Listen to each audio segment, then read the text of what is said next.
Hi guys, it's MPD, and feel like we're on the homeward stretch here, so why not just keep running? Running them shadows. Let's talk to Gobbit.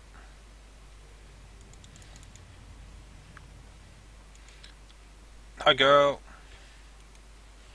Marvelous Laura. No.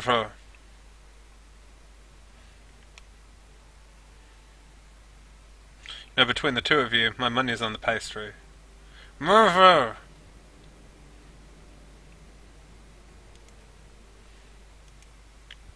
Okay, yeah, note to self. Pastry terrace on Prince Edward Road makes them dry. Moist green apple and jelly trap my ass. That thing was like desert made of pig. Maybe you shouldn't have tried to cram the entire thing into your mouth at once. I challenged myself for science. It wasn't the whole pastry, it was just half of one. You want the rest? Thanks, but no. Suit yourself, I'll have it later. So yeah, you probably want to talk about what happened on the raft, huh? I think that in your place I probably would. I mean, that's kind of thing, right? Yeah, let's talk about that. Yeah, we can do that. First off, I should thank you. You and Iz came to help me even though I didn't ask you to, or want you to. Actually, maybe I should be upset about that, but the important thing is that you did help me. I'm not going to say that I couldn't have handled it without you, but it would have been really easy. Really dicey.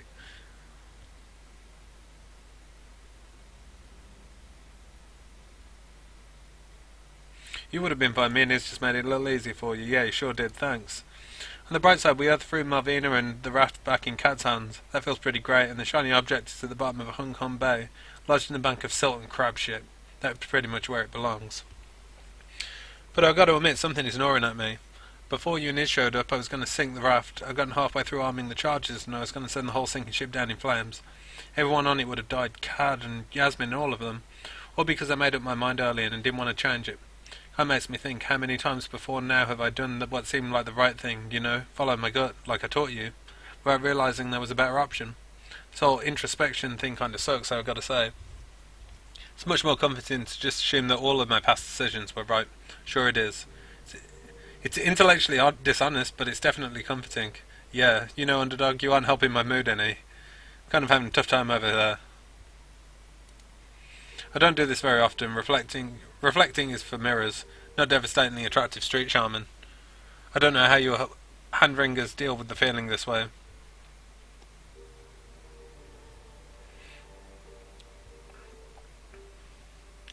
It's pretty simple. We acknowledge our mistakes and our near misses, and we own up to them. Okay, pretty much got that step covered. What's next? What comes after this? Am I teaching you a lesson, Gobbit? Is there some role reversal going on here? Yes, old wise one, you're teaching me. Now quit being smug about it and give me an answer. Don't know, Gobbit. Try to learn from your mistake, be a grown-up. It isn't that hard. Huh. Your way's boring, underdog. It's complicated, and it comes with way too many bad feelings. But yeah, I get it. There's probably even some value there. I'm not going to start second-guessing everything that I do, though. That just isn't me.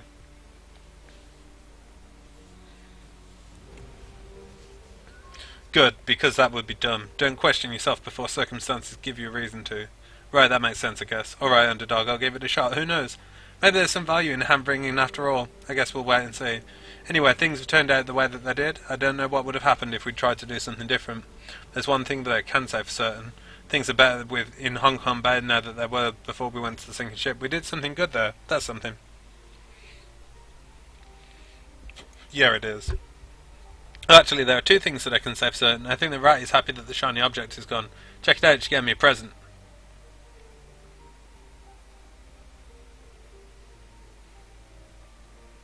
Gobby, are you sure that came from Rat? Of course I am. I had a vision. He had colourful lights, dancing rodents, the works. When the world came back into focus, the magic marble was in the palm of my hand. Neat, huh? Now, I don't know quite how it works, but I'm sure that it does something. I mean, it has to, right? Rat wouldn't just give me a normal rock. She's a trickster and all. But that'd be mean. So mark my words, next time we're in the field, something magical is going to happen. I mean, literally magical. Be a journey of discovery for the both of us. I'm looking forward to it. Me too, Ender. Thank you, Underdog. I really mean that. You can fly by my side anytime. Hey, Justin. It's good, I mean, probably not like morally good, but I think I can use it. What is it? What does it do? It's kind of like a grenade. When I throw it, it goes boom. Not out here in the real world, but in the astral plane, it's pretty impressive. As for what it actually does, it scares the shit out of anyone who gets caught in the blast, makes them act like idiots, run around like their heads are in the air, or forget who's shooting at them, and stand around with their fingers in their ears. Handy, huh? Sure, I guess. So here's the thing, when I use this thing, what I think he's doing is opening a bunch of temporary cracks in the astral plane. Just little ones, only wide enough for sounds to pass through. People in the blast radius can hear things on the other side. Let's say I throw a sucker at someone, and he goes off, boom, all of a sudden the poor sub can hear things that got Malvina shrieking in his brain. Sounds unpleasant.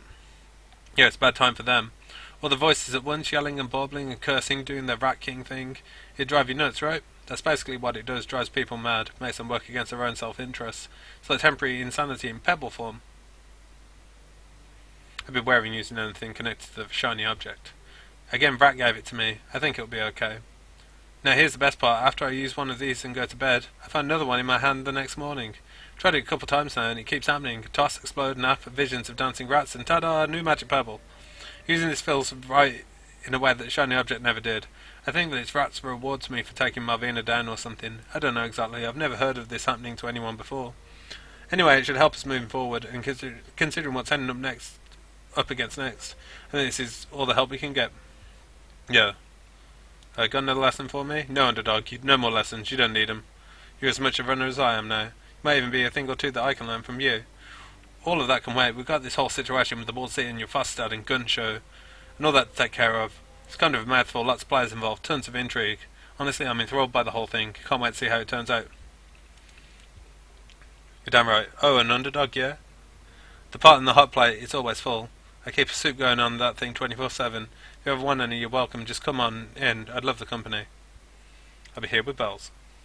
Leave 'em off. The jingling might scare Folly. There's this terrible incident at a Christmas pageant once and, well, she bites. Now, underdog, if you excuse me, I'm going to crash out for the night. Maybe sleep through tomorrow and get up when the sun goes down. That sounds nice right about now.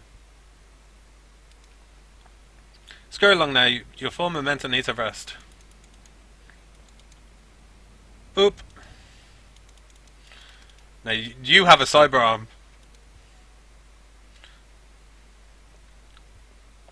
You're going to wear a hole in the floor that way. Need something?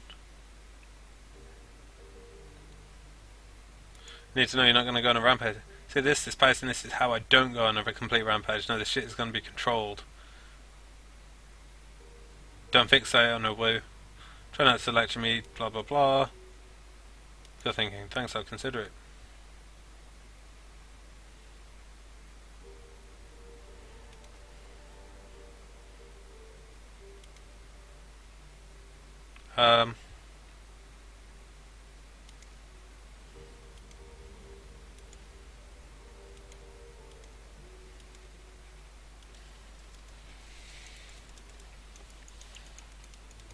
Check Shadowlands. Then I gotta do another goddamn job. Get some money for my sweet cyberware.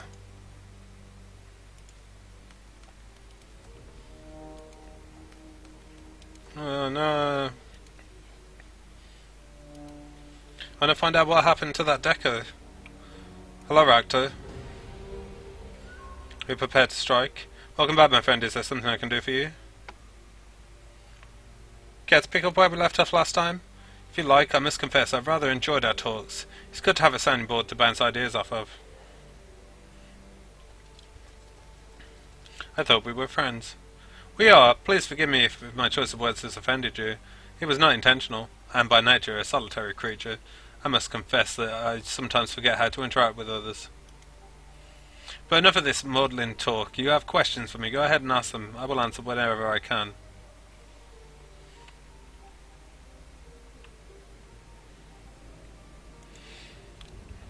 Yes, figured you might. Tell me, have you noticed anything unusual about Corshi in the time that we've worked together?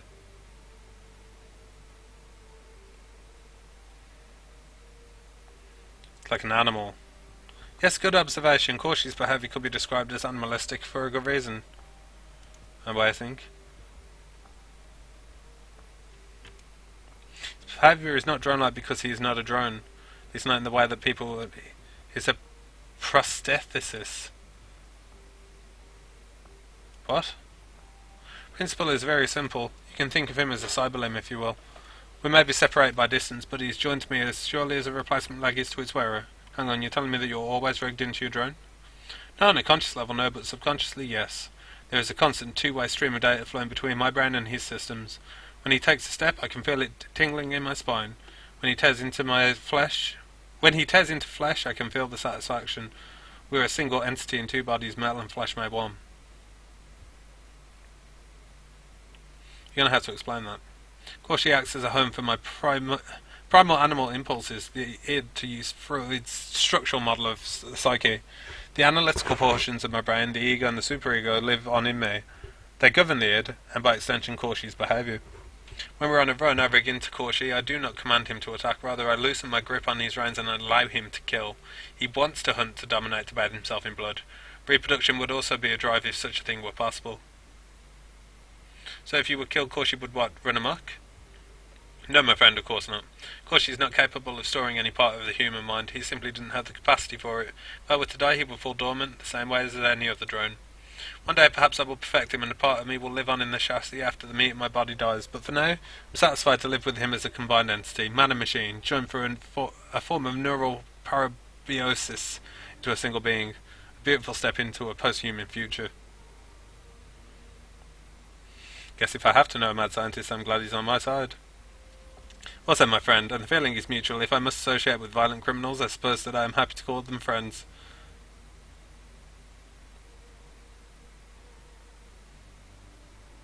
Tell me what you think. You hinted at it before. I want to know. I could do that. I already share quite a lot with you, and you haven't run off screaming. Good sign, I should think. Tell me, Underdog, are you certain that you want to know? Some secrets are less pleasant than others. You might prefer to leave this stone unturned. I want to know whether you have to tell me about it. I don't run things because they're unpleasant. I don't run from things because they're unpleasant. Very good. There are things that you don't know about me, my friend. Important things. What kind of things? For one, I am not out to put it whole. What do you mean by that? There was an accident when I was young, a shop accident. I barely survived it. I am very heavily cybered, my friend. You wouldn't know it because I keep my enhancements hidden. Others have found them disturbing in the past. What sort of enhancements are we talking? Everything below the mid-pelvis is replaced material.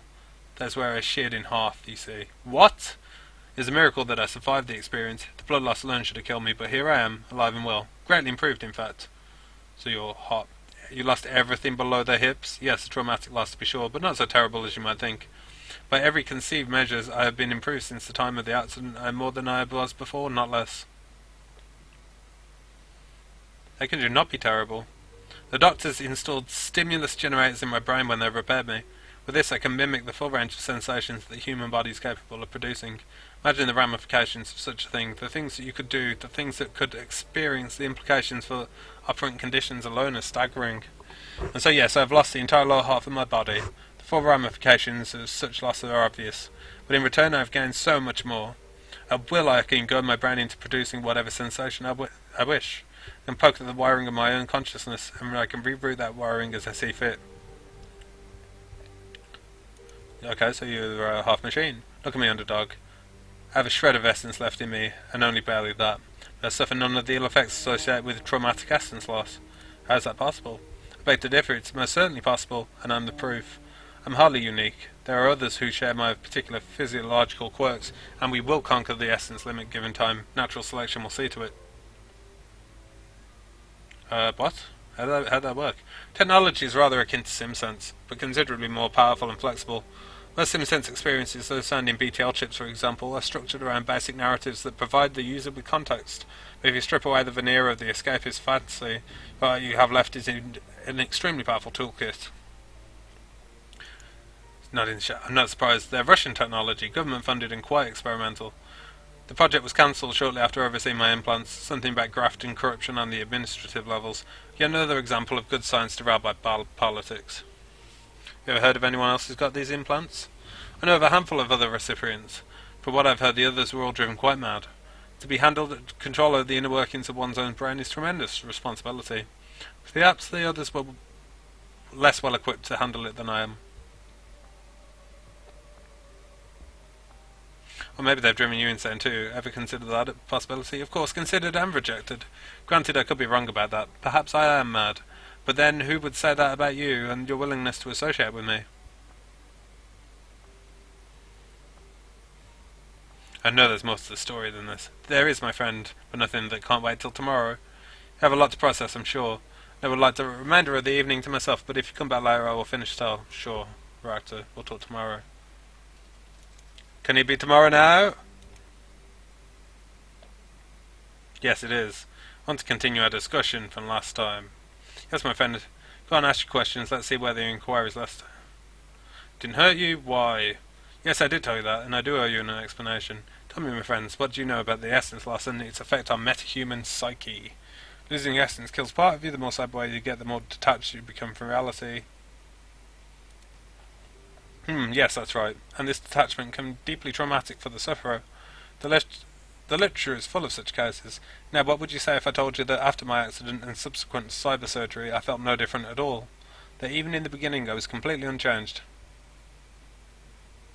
I'd ask if you knew why. I do, in fact. Would you like to know? Yes. I was born with what society has deemed a psychological defect. Out of fear of social repercussions, I spent most of my life hiding it. Still hide it even now. The lessons of my childhood were not wasted on me. I know the value of reputation, but since the accident I have come to recognise this quote for what it really is, a selective advantage. What defect are we talking about? Absolutely, I was diagnosed as a primary psychopath at the age of 8. Well, diagnosed is probably not the correct word. There's no formal diagnosis for psychopath in the DSM, but all the markers were there. I displayed complete lack of empathy on the Davis Interpersonal Reactivity Index, and I scored a perfect 40 on the PCLR. Blood tests showed that I had inherited a damaged gene that has been linked with aggressive behaviour, and the activity level in my ventromedial prefrontal cortex is vanishingly low. Like autism, psychopathy is a spectrum, not a singular disorder, but I'm definitely on that spectrum.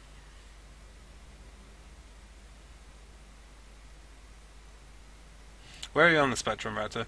Before I turned to the shadows, I considered myself a pro-social psychopath. That is to say, I had the markers for psychopathy,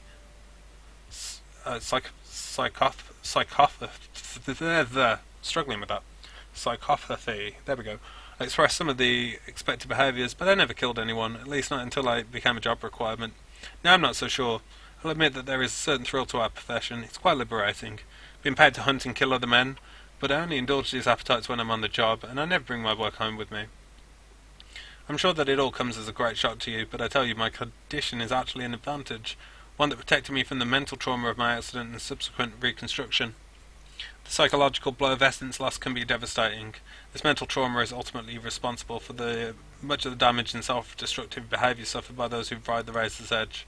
Of course, there is a physical limit to how far the human body can be pushed, but a normal person will reach his mental breaking point far in advance of this. The loss of self, the loss of capacity is too painful to bear. But you didn't hit that breaking point. No, I did not. Indeed, I am quite certain that my breaking point does not exist. What does it matter to me if my capacity for empathy and conscience is stripped away? I never possessed either of those qualities in the first place. Does that word even mean anything to you? Of course it does. The word has always carried a cerebral meaning. I can understand the concept of friendship and what it means to others. I know how important that feeling is, even if I can't experience it myself. People with my condition, my advantage, are not incapable of bonding with others. The only difference is that we do so on a cerebral level rather than an emotional one. I enjoy our association, and I recognise the advantage in being allies. I like talking to you. What better reason for us to be friends? Okay, got any proof? I have myself my own experience.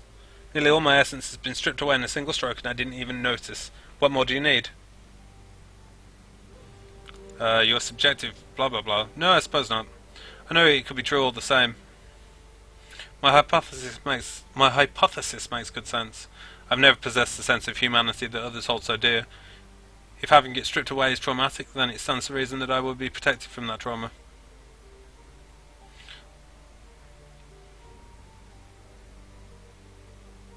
Sure that there are plenty of chromed out psychos wandering around. Have you checked to see if they are all immune to essence loss trauma too? In a word, no. I've been far too busy in the shop to troll the streets for augmented psychopaths. All the same, I'm certain that time proved me right, and certain of it than I have ever been of anything. Call it a matter of faith, I suppose. I dislike the term, but it applies. Say you want to play this, then fine. Don't expect me to buy into your belief system if it isn't based on facts. Fair point and a fair criticism. In time I will endeavour to show you the proof of my beliefs. Till then, I'd think of me as you would any other member of the team. Gobbet has her rat, I have this. It is mine, and you cannot take it from me. It's a lot to process, right, too. Yes, I'm certain it is. For what it's worth, I think that you're handling the information rather well. Perhaps there are others who were more rigid in their thinking. When I reveal myself to them, they reacted badly. I'm quite pleased that you haven't done the same. I can't hold you accountable. You were born that way, baby. Do not speak of fault or accountability. Doing so implies that there is something wrong with what I am. I'm exactly what I was meant to be. The sooner that you accept this, the sooner your eyes will be open to the glorious future that looms on the horizon. Now, if you don't mind, I would like you to leave. There is work to be done. Yes. Yes, I will. I'll talk to you again. My friend, you've come back. I wasn't convinced that you want to continue our little chats after last time. I'm glad that I was wrong. Give me, I won't miss our talks for the world. I'm pleased to hear you say that. I rather enjoy them myself. So what shall we talk about?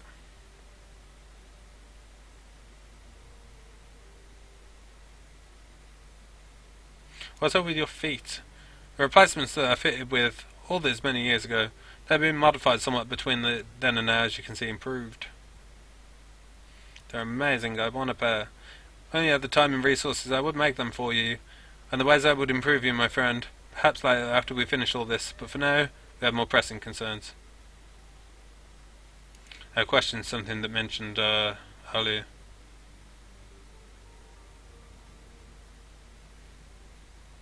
How do you think that can last? Indefinitely, one makes you ask. Psychopaths are born predators. Ever hear of a natural ecosystem that's made up of nothing but predators? You're suggesting that we'll burn ourselves out, annihilate ourselves. I'll concede that that is possible, but I think it's unlikely. This is the sixth world, after all. Even if meta-humanity is supplanted by post-humanity, there will be other forces at work in the world. We will not be alone. Dragon spirits, that kind of thing, yes. Any form of intelligence that cannot or will not make the leap that we will make. Dragons and spirits would qualify. So would any meta-human holdovers that cling to their natural bodies. Artificial intelligences could also prove problematic. What would there be to you? Competition? Prey? There remains to be seen. But that would give my people something to rally against. I, for one, am looking forward to seeing how it all plays out, aren't you?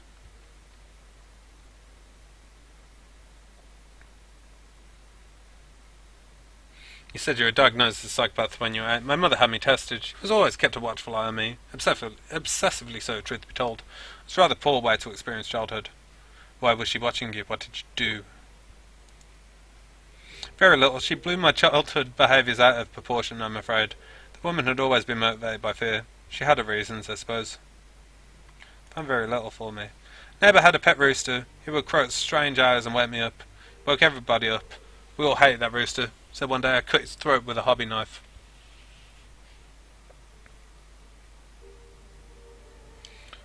Did this bird have a name? Okay, yes it did. Suppose that my neighbour thought himself very clever. It was a self-congratulatory fool, and the bird was a pest, so I gave it a send-off that it deserved. Bit of an overreaction to me as well, but I think that was more disturbed by what I had done to the body. I was studying it, you see, the internal structure, the underlying anatomy of the wings and neck and the breast. I found that the hobby knife made an excellent scalpel. It was very informative until I was caught. My mother, well, she didn't take all that well to see the animal vivisected carcass. One look and I could see it in her eyes, grim certainty and a sense of righteous justification for a lifetime of suspicion. She called me to the psychiatrist the next day. So you diagnosed what happened. I learned what was expected of me. The doctor was very helpful in that regard. He offered false hope and placebos and false promises that he could cure me if my family met his price. And to me he offered an escape. All that I had to do was play along, and my problems would be solved. It wasn't difficult to pretend that I had been cured. Once I understood the outward signs that my mother was looking for, I was able to ape them well enough. In time my mother came round.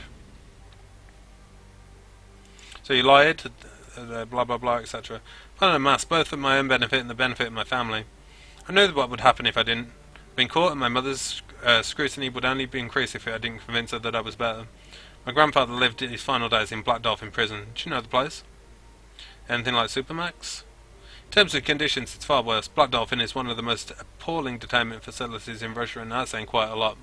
I was determined not to wind up trapped in such a place. I'm not an animal to be caged. In any case, there you have it. I'm glossing over many details, of course, but I'd rather not discuss my childhood further. Instead, let us think of the future and the promise that it holds. So what do we go from here? Forward, my friend, always forward. You'll join me, won't you? The future beckons the both of us equally. Follow me and I will guide you to bed tomorrow. I can think of nothing that would please me more.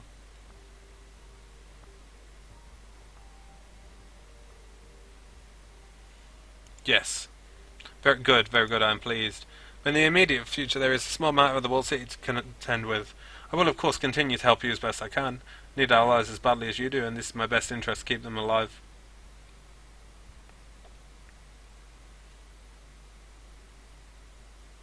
The most interesting person on this boat. Yes, I suppose that I would be. And I can appreciate the sentiment. I tend to discard things that bore me before long. And now if you'll excuse me. Another drill. I show myself out. You see? You know me so well. Share a single mind. Goodbye. I'm gonna go do the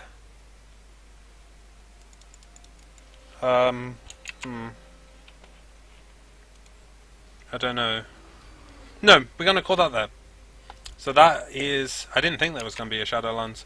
That was Shadowlands number 8. Shadowlands 8. So we're going to do Guide Choose mission next. Shadowlands 9 will be us attempting to finish off all the conversations to get the Raptor mission, do the Raptor mission, and then off to finish the game. Thanks for watching, guys, and I'll catch you all next time.